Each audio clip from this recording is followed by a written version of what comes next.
Okay, hi guys, welcome back to the channel Learn and Grow Education Point. So ये video class 12th ICSE NCERT CBSE किसी के लिए भी है, ठीक है। This video is determinants of demand part 2।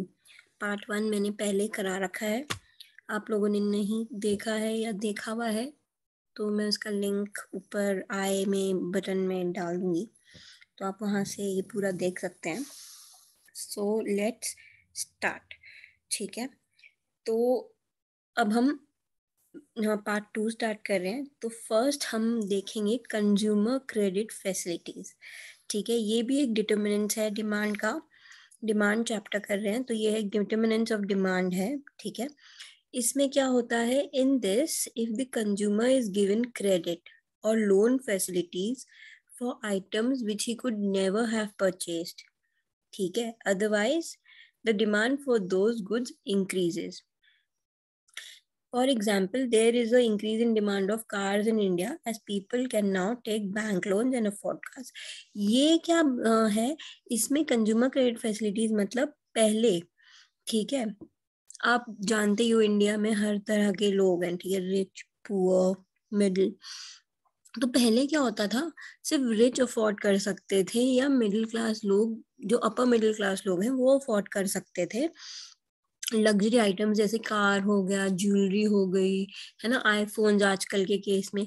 लेकिन आजकल आप देखते हो हर एक के पास कार है, हर एक के पास स्कूटर है, हर एक के पास आईफोन है, इवन आईफोन्स है, ठीक है। तो ये कैसे मुमकिन है, तो कंपनी क्या करती है, कंज्यूमर्स को क्रेडिट पॉलिसी में लोन दे देती है, ठीक है, लोन देती है या क्रेडिट दे देती है कि आप ये लोन लेकर, ठीक है, जो आप चीज कभी वैसे नहीं खरीद पाते, ठीक है, आपका क्योंकि इनकम कम है या सैलरी कम है या you can not afford that, आप अफोर्ड नहीं कर सकते हो, लेकिन आजकल कंपनीज क्या देती हैं, आपको लोन फैसिलिटीज दे देती हैं जिससे आप वो चीज भी खरीद सकते हो जो आप पहले कभी अफोर्ड नहीं कर सकते थे। तो अगर आप सोच रहे हो कि आजकल आप, जैसे अगर फॉर एग्जाम्पल आईफोन हर कोई नहीं खरीद सकता, बट आपने देख रहे हो आईफोन हर एक के पास है, कैसे होता है, तो जो बंदे मिडिल क्लास या नीचे के क्लास के होते हैं वो भी आईफोन खरीद सकते हैं। कैसे खरीद सकते हैं,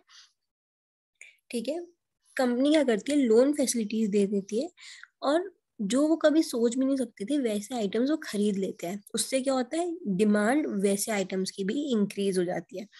सो जैसे कि आप अभी बीच में नैनो कार्स, अगर आप लोग जानते हैं, टाटा की नैनो कार्स आ रही थी, 1 लाख रुपए में, 1.5 लाख रुपए में हर एक को नैनो कार मिल रही थी, तो हर कोई अफोर्ड कर सकता था। और ठीक है, अपर क्लास हो, मिडिल क्लास हो, लोअर क्लास हो, तो आप देखते हो कि आपने बहुत सारी उस टाइम पे नैनो कार देखी होंगी चलते हुए, ठीक है। तो इससे क्या हुआ, ठीक है, तो इससे क्या हुआ, नैनो कार्स की डिमांड इंक्रीज हो गई। तो किसी भी चीज का डिमांड इंक्रीज हो जाती है अगर ऐसी लोन फैसिलिटीज बैंक वगैरह, ठीक है, दे देते हैं। तो this is known as consumer credit facilities, ठीक है। और डिमांड किस तरह से चेंज होती है, size and composition of population. आपका पॉपुलेशन जितना ज्यादा होगा, जितनी बड़ी साइज होगी, उस हिसाब से आपकी पॉपुलेशन चेंज, सॉरी, आपकी डिमांड चेंज होती रहेगी, ठीक है। तो ऑफ कोर्स ज्यादा पॉपुलेशन मतलब ज्यादा उस चीज का डिमांड, ठीक है।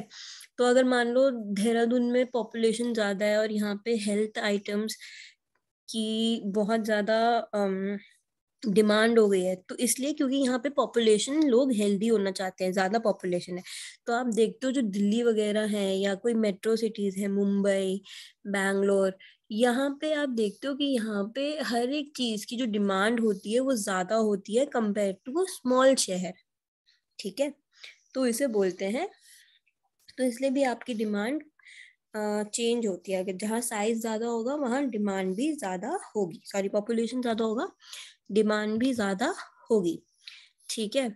सो अब आता है डिमॉन्स्ट्रेशन इफेक्ट, ठीक है। नेक्स्ट है डिमॉन्स्ट्रेशन इफेक्ट। इससे क्या, इसका मतलब क्या है, ये एक डिटर्मिनेंट है, इसका मतलब है आपकी कमोडिटी, डिमांड तब भी इंक्रीज हो जाती है जब आप देखते हो लोग शो ऑफ करते हैं, ठीक है। कभी आपने बहुत लोगों को देखा होगा आजकल या एक्टर्स लोग भी होता है ना, अगर आपको कोई एक्टर पसंद है, उसने भाई एक नई कंपनी की कार ले ली, या उसने नई ब्रांड के कपड़े पहन लिए या जूते पहन लिए या कुछ भी नया यूज कर लिया, तो आप भी उसको देख देख के यूज करते हो। एक्टर तो चलो वो करते ही हैं, बट हम छोटे में लेते हैं नेबर्स।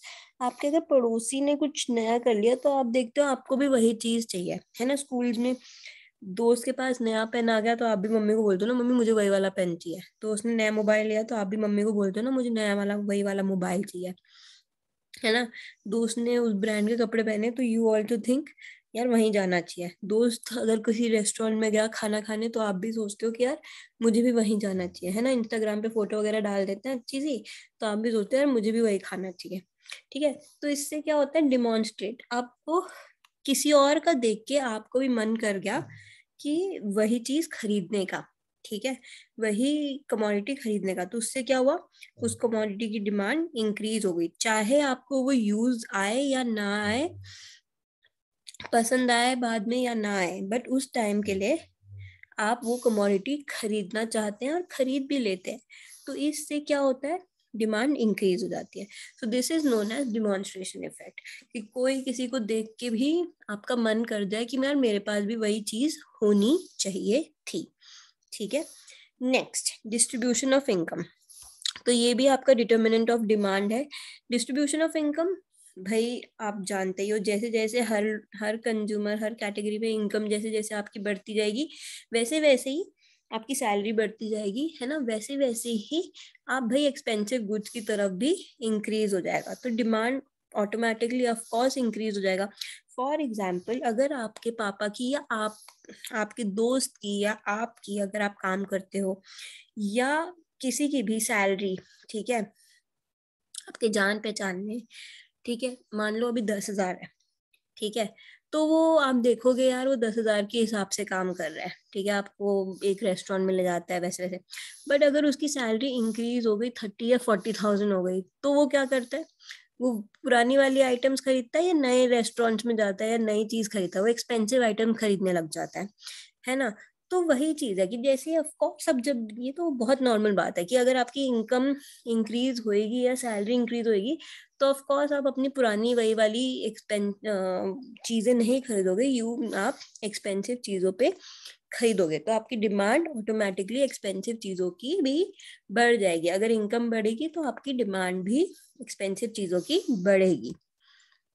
ठीक है, अब हम क्लाइमेटिक फैक्टर्स में आते हैं। ये भी एक डिटर्मिनेंट डिमांड है, इसमें भी आपके क्लाइमेटिक फैक्टर्स, क्लाइमेट के हिसाब से आपकी उस चीज की डिमांड बढ़ जाती है। फॉर एग्जांपल, आजकल अगर देहरादून में आप हैं, ठीक है, दिसंबर के टाइम पे ठंड हो गई है, तो ठंड के टाइम में भाई कोई तुम लोग शॉर्ट्स वगैरह तो पहनते नहीं होगे, है ना, स्लीवलेस टॉप्स, ठीक है, बिनैन वगैरह ऐसे तो पहनते नहीं होगे। भाई ऑफ कोर्स हम मफलर, स्वेटर, सॉक्स वगैरह पहनते हैं, है ना, हीटर्स वगैरह चलाते हैं, एसी तो कोई चलाता नहीं होगा, पंखा तो कोई चलाता नहीं होगा, तो इन चीजों की डिमांड ऑफ कोर्स कम हो गई होगी। डिमांड किस चीजों की ज्यादा हो गई होगी, mufflers, jackets, socks, quotes, sweaters, है ना। तो वैसे ही जब आपका क्लाइमेट चेंज होता है तो ये आपके क्लाइमेटिक कंडीशन पे भी होता है। जैसे विंटर में आपकी डिमांड विंटर गुड्स की इंक्रीज हो जाती है, समर में समर गुड्स की इंक्रीज हो जाती है, ठीक है, रेनी रेनी सीजन में रेनी सीजन की डिमांड इंक्रीज हो जाती है। तो आप देखते हैं कि भाई एक सीजन आता है जब आपकी एसी की डिमांड ज्यादा हो जाती है, एसी के प्राइसेस ज्यादा हो जाते हैं, है ना। एक सीजन आता है जब हीटर हीटर के प्राइस ज्यादा हो जाते हैं। तो ये इसी वजह से होता है ना। अभी विंटर है तो हीटर के प्राइसेस ज्यादा होंगे, बट समर आएगी तो हीटर कोई खरीदता है, तो उस समय आप देखोगे हीटर के प्राइसेस लो होते हैं। अब और वाइस वर्सा, अभी विंटर है तो एसी के प्राइसेस लो है, और समर में एसी के प्राइसेस, एसी खरीदने जाओगे तो हाई होंगे। ठीक है, नाउ गवर्नमेंट पॉलिसी, ये एक और डिटर्मिनेंट है, ये लास्ट डिटर्मिनेंट है डिटर्मिनेंट्स ऑफ डिमांड में। गवर्नमेंट पॉलिसी, गवर्नमेंट कभी कभी क्या करती है, कभी कभी नहीं हमेशा ही करती है, कि वो टैक्सेस लगा देती है कुछ कमोडिटी पे। ठीक है, तो जिसपे वो टैक्स लगा देती है जैसे जीएसटी वैट वगैरह, तो वो क्या करती है गवर्नमेंट, उसके कमोडिटी के प्राइस ज्यादा बढ़ जाते हैं और वैसे ही डिमांड उन गुड्स की क्या हो जाती है, नीचे हो जाती है। तो आप देख रहे हो जब अभी बीच में अल्कोहल दारू है ना, उसकी डिमांड गवर्नमेंट ने क्या करा था, 70% जीएसटी लगा दी थी उस पे, तो उसकी डिमांड ऑटोमेटिकली कम हो गई। ठीक है, तो गवर्नमेंट क्या करती है, ऐसे गुड्स पे टैक्सेस लगा देती है जो उनको लगता है कि जिसकी डिमांड ज्यादा होने वाली है या कम होने वाली है। तो ज्यादा टैक्स तो लोग खरीदेंगे ही नहीं ऑफ कोर्स, कम टैक्स है तो ऑफ कोर्स लोग खरीदेंगे, है ना।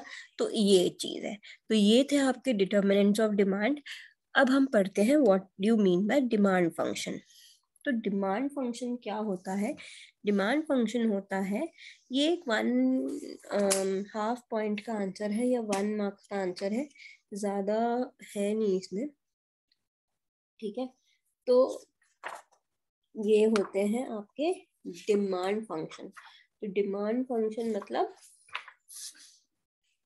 आपका relationship between demand of a product और उनके डिटर्मिनेंट्स। डिटर्मिनेंट्स जो भी हमने पढ़े हैं, उनके साइज, पॉपुलेशन, गवर्नमेंट पॉलिसी, ठीक है, climatic factors, distribution of income, complementary goods, ये सारे, ठीक है, price of related goods, income of the consumer, okay, prices, price and all that, price of a commodity. तो ये सारे जो डिटर्मिनेंट्स हैं, इनका रिलेशनशिप प्लस कंज्यूमर की डिमांड के रिलेशनशिप, तो इसको बोलते हैं डिमांड फंक्शन। बस इसमें इतना ही था। So next chapter we will do law of demand. Okay, so अब मैं आपको नेक्स्ट एपिसोड में लॉ ऑफ डिमांड बताऊंगी जो बहुत मेन है इसमें। ठीक है, सो आई